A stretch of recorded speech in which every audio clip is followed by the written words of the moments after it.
Good afternoon, everyone. My name is Abhishek Jain, and I'm pleased to invite you all to Plant's session today on pursuing an LLM from NLS Bangalore. At Plant LLP, we connect law students and graduates to experienced professionals who've been there and done that. We have sessions on different career paths, professional activities, and academic opportunities, both during and post an LLB degree. So be sure to like, share, and subscribe our YouTube channel and other social media handles. Today, we are very fortunate to have with us Mr. Amber Jain, who completed his undergraduate degree from DSNLU and thereafter went on to pursue his LLM degree from NLS Bangalore. He's currently working as a member of the Board of Advisors at the Niti Nyaya Law Offices at New Delhi and also at Orphan Times. He's also been appointed as a subject matter expert at IB Infotechs and is also a content associate at Juris Edge Academy. In this session, Amber will be speaking in detail about his experience pursuing an LLM from NLS, who should consider applying for such a degree, how to apply for such a degree, and the opportunities that become available after completing such a degree. I would now like to hand it over to Amber to begin the session. Okay, thank you so much, Abhishek, for that generous introduction.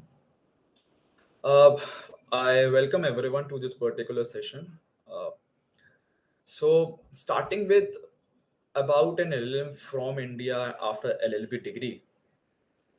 It's generally said that once the student of law, you are always a student of law. And I thought it's better to complete my LLM after LLB because once the flow of those long sittings and that concentration level which you need while sitting in a classroom is gone, it's very tough to bring that up, and it's very tough for me to prepare those assignments, those projects once you lost that flow. And because of that, I thought maybe I would be pursuing my LLM just after an LLB degree. uh,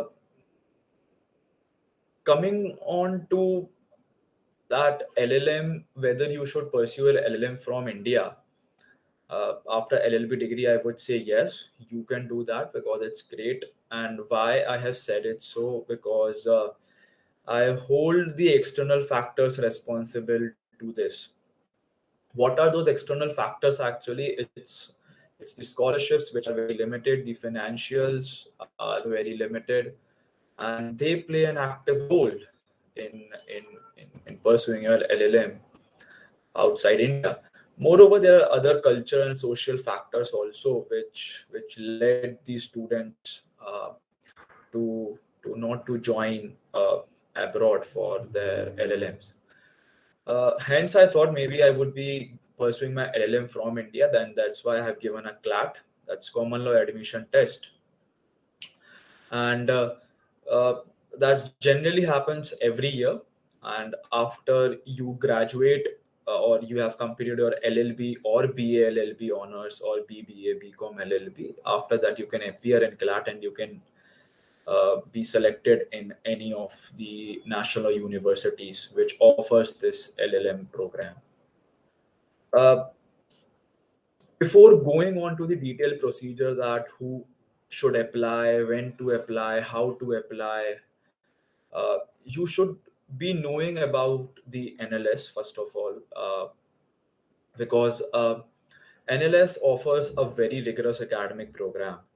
Uh, and why I choose basically pursuing my LLM from India, one of the reason is that one of my mentors has told me that it is not going to help you in a long run.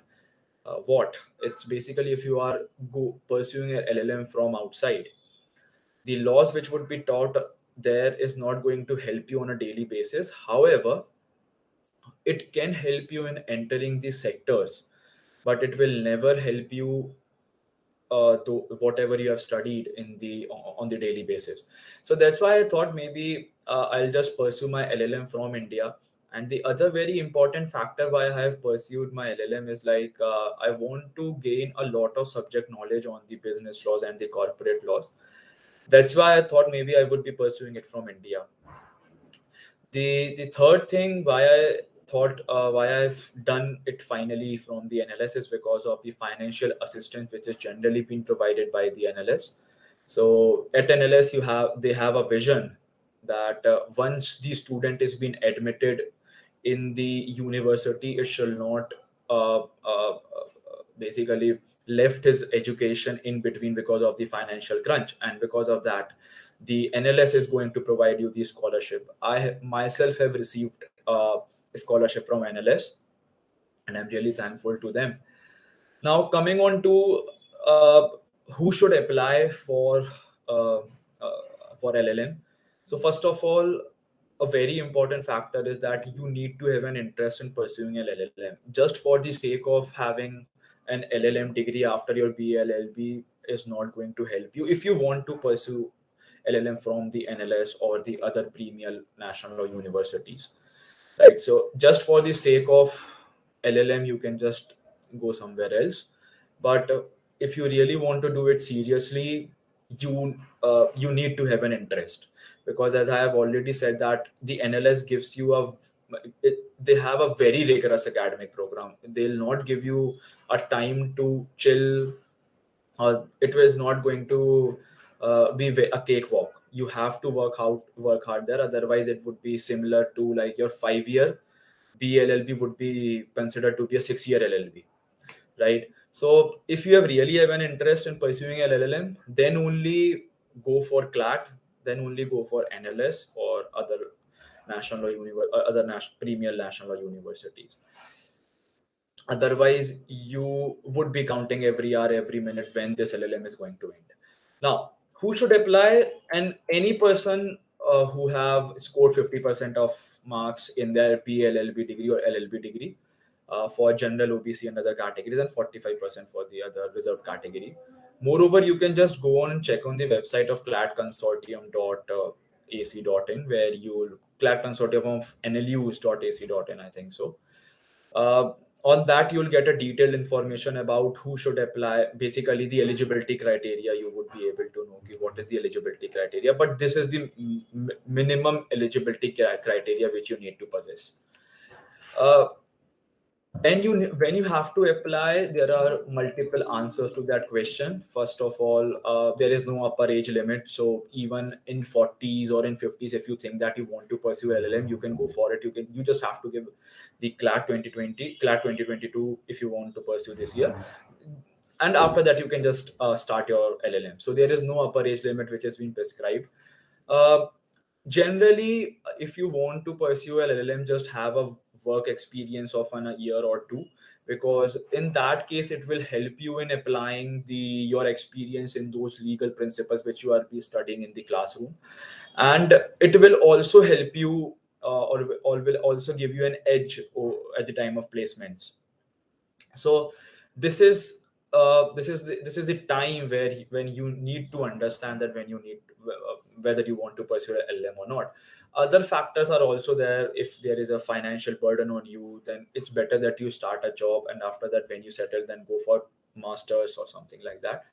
But if everything is settled, and if you think that you need to have more knowledge about that particular subject, then go for LLM, I would say. And the interest is very important. Otherwise, it would be very tough for you.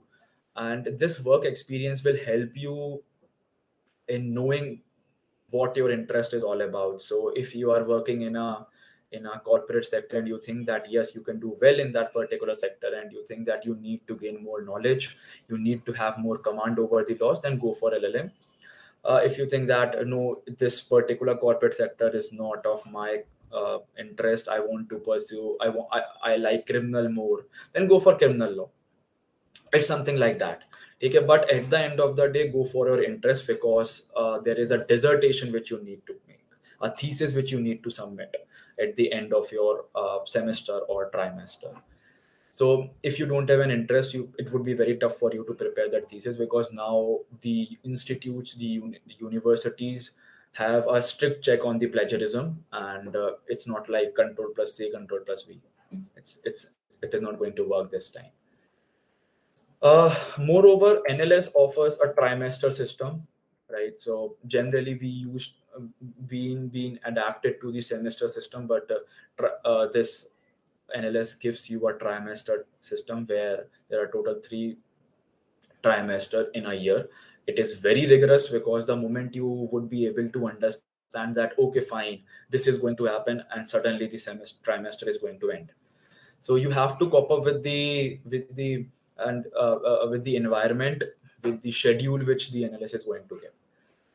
Now, how to apply? Basically, you can apply directly going onto the CLAT consortium of nlus.ac.in. There is an application procedure which is there.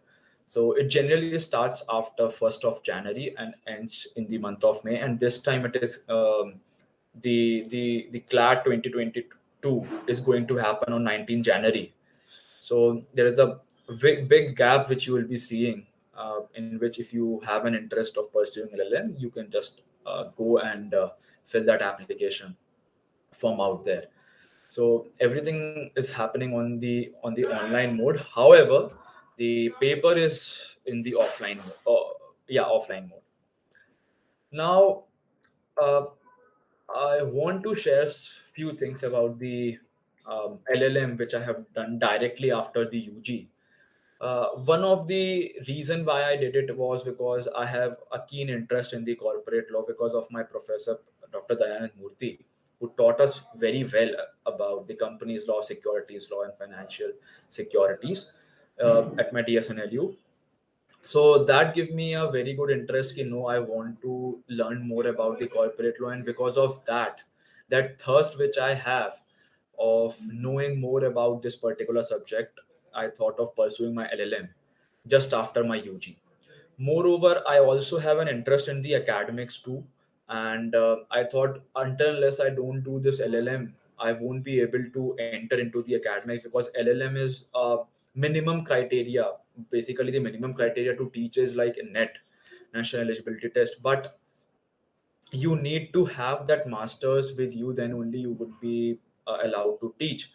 So that academic career which I thought of led me to directly jump into this LLM degree program, right? uh, Moreover, if you want to if you have a very good interest in the research, that is could be in the government agency, that could be in the research center, that could be in the public policy department, or anywhere else, then also the LLM will give you a very good experience, because LLM is all about the research, how much you put your time in researching, because it's after BLLB degree. So whatever you have studied is fine. Now LLM will give you a very good experience on how to conduct research, right? Moreover, generally at NLS and the other premier institutes, they have Indian law with international tilt. What do I mean by international tilt is, you would be studying the Indian law, but from the international perspective also. So what I'm trying to say is that you would be understanding the legal principles and applying those legal principles in the international forum, at the international forum. So that's what the NLS has taught me, that because of this globalization which is happening, because asking me to apply the international law principles in my jurisdiction, and that's very important, because if we are not able to walk with those international principles, then we'll be lag behind.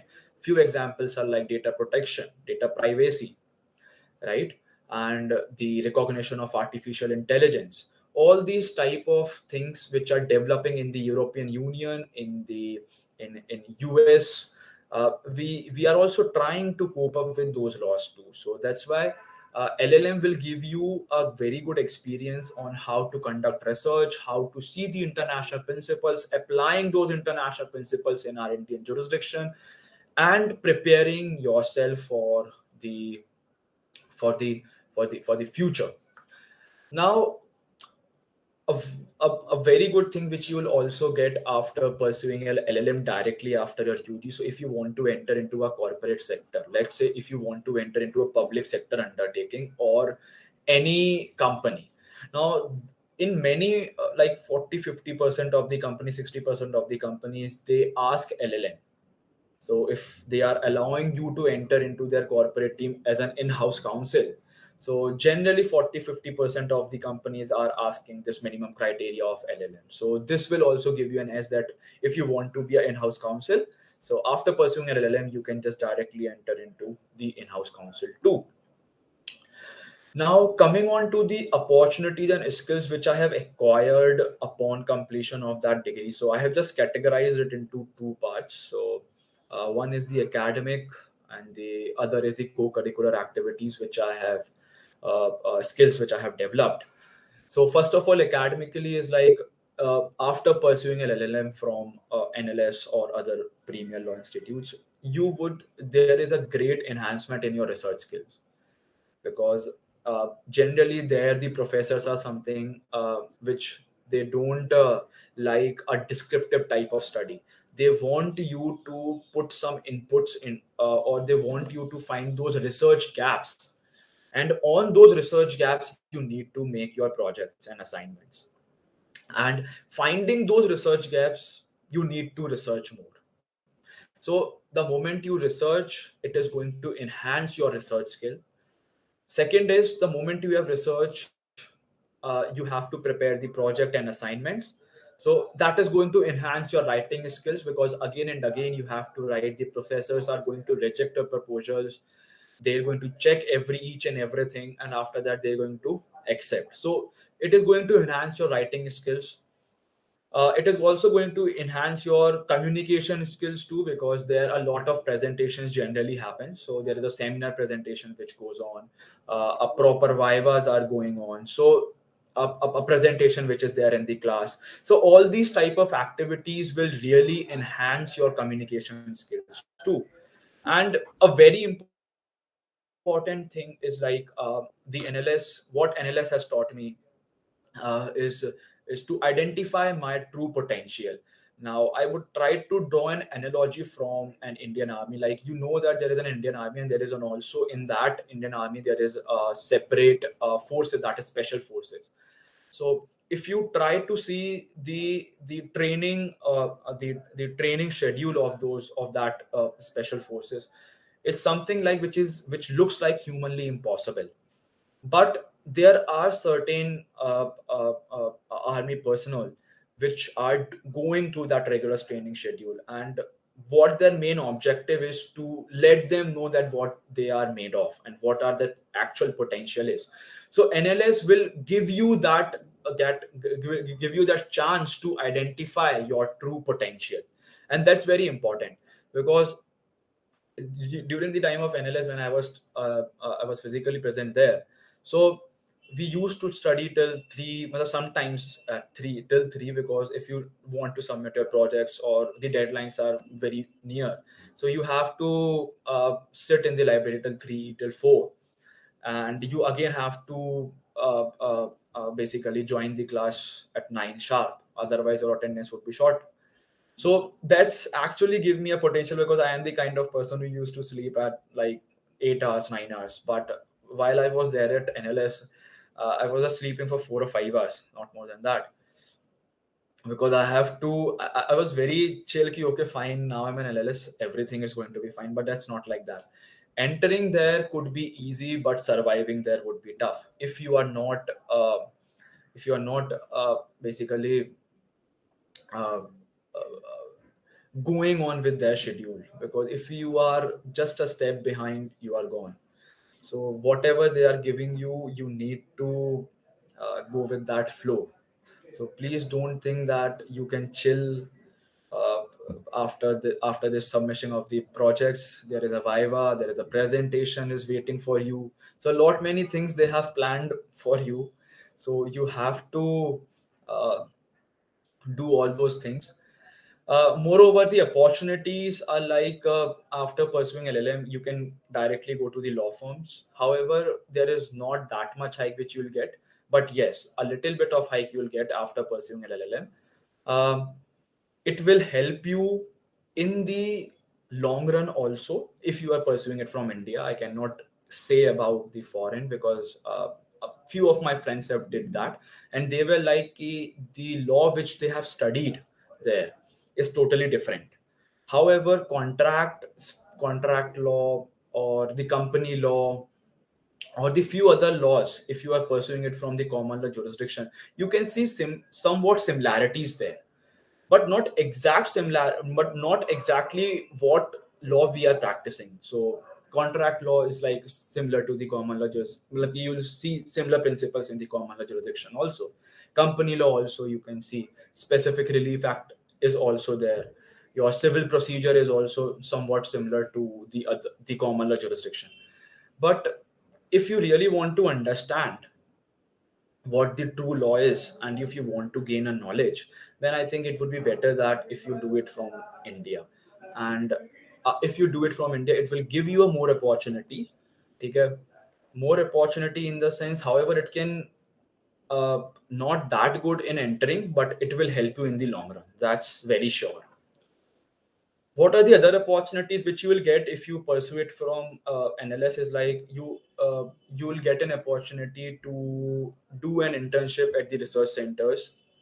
Okay, so I did my internship as a researcher at the center of in IPR under Professor T Ramakrishna. So there a government of India project was going on with respect to geographical indication.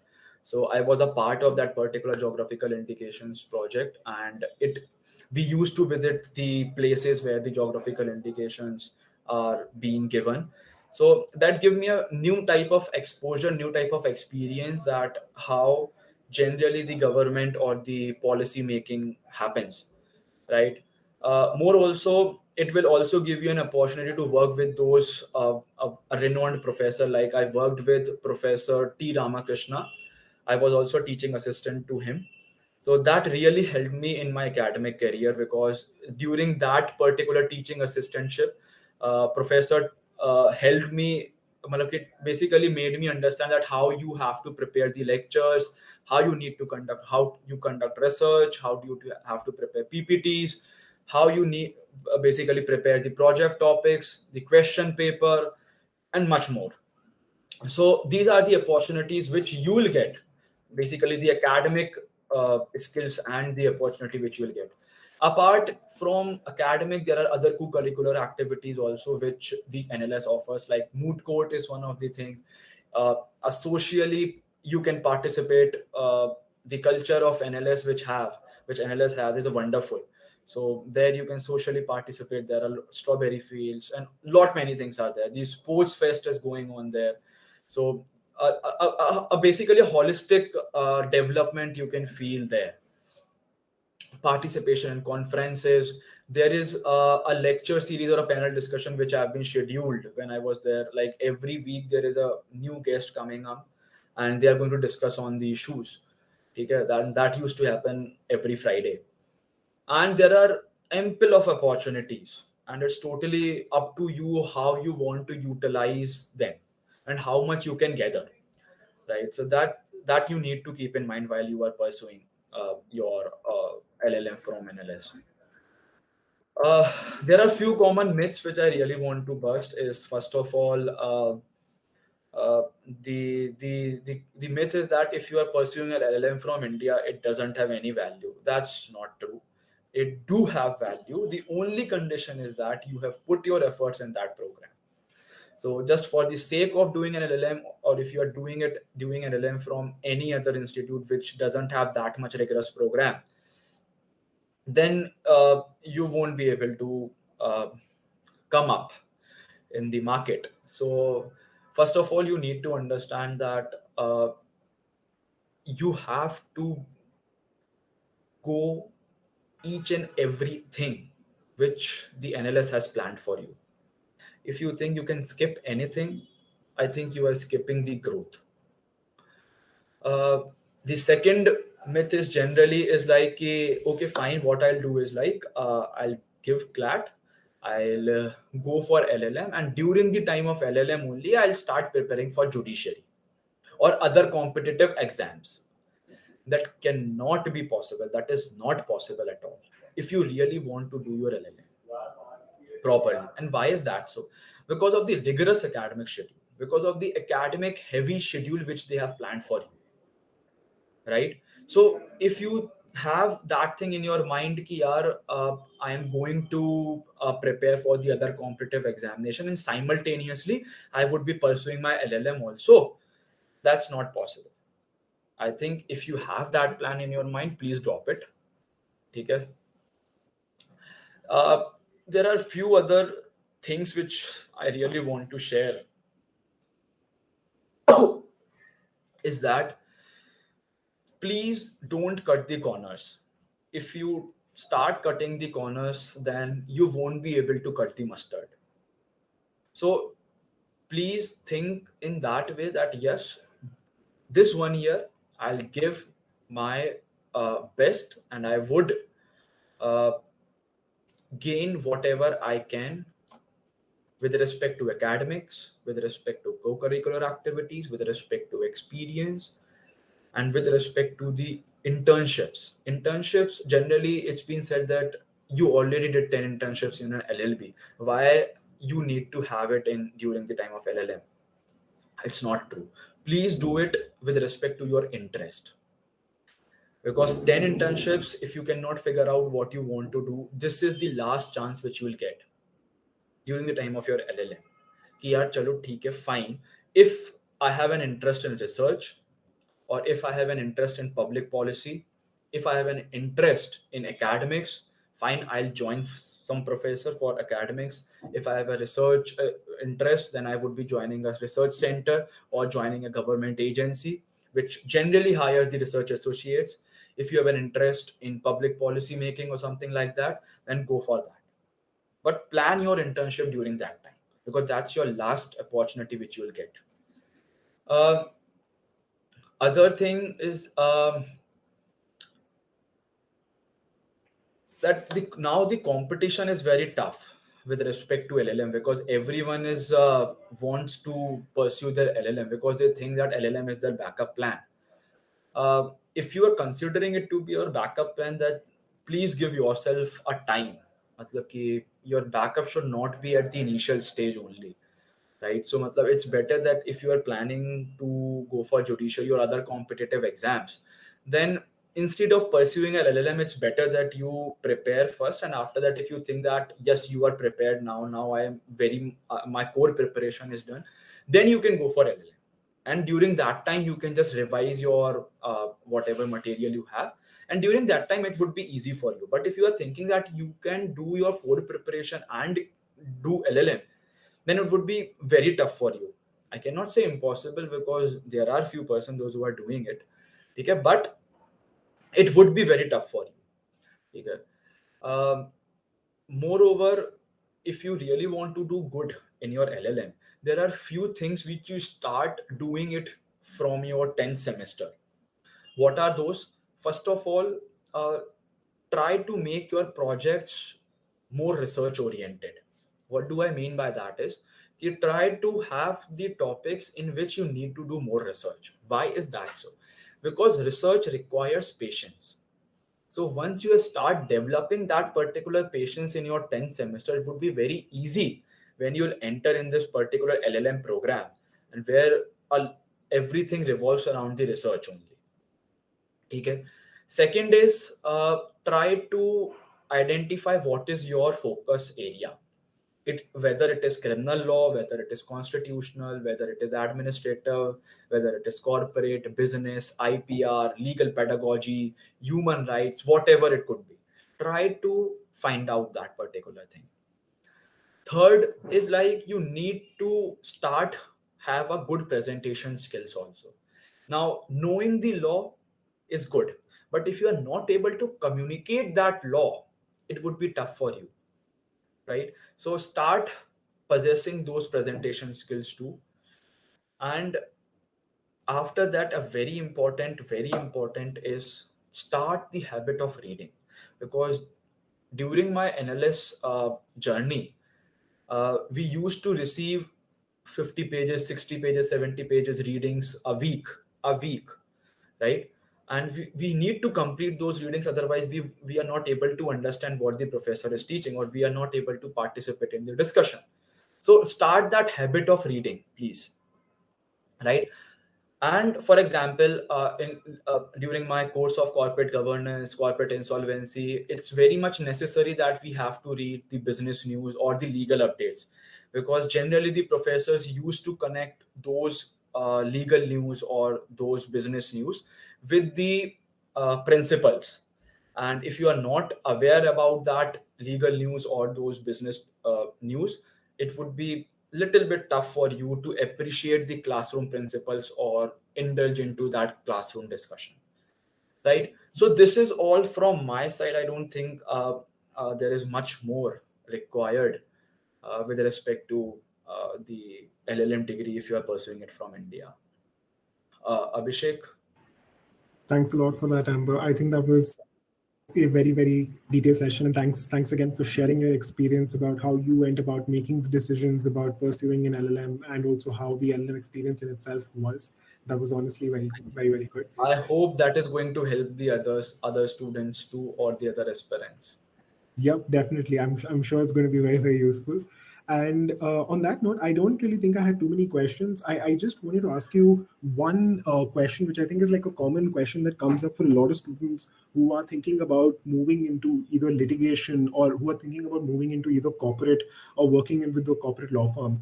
Do you think that there is any kind of value addition in terms of skills or expertise, or just with respect to your hireability as a graduate, that a LLM provides you that you do not already have post an LLB degree?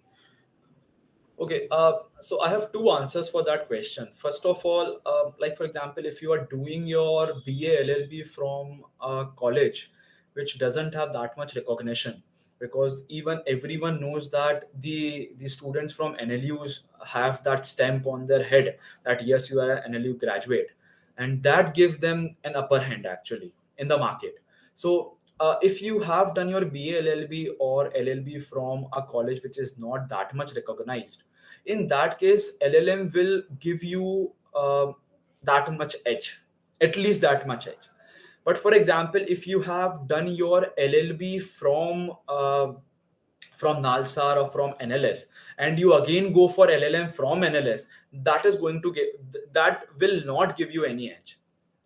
Very clear on that point, right? So because if you have already completed your LLB from a prestigious university, and again if you are doing it from that prestigious university, it is, you will not get that much exposure which actually needed, because you already possess that exposure, right? So in that case you will not get the edge. But if you are pursuing if you have matlab ki done your LLB from a college which is not that much recognized, and you do your LLM from such prestigious institutes, then I am very sure that yes, it will give some edge in the hireability.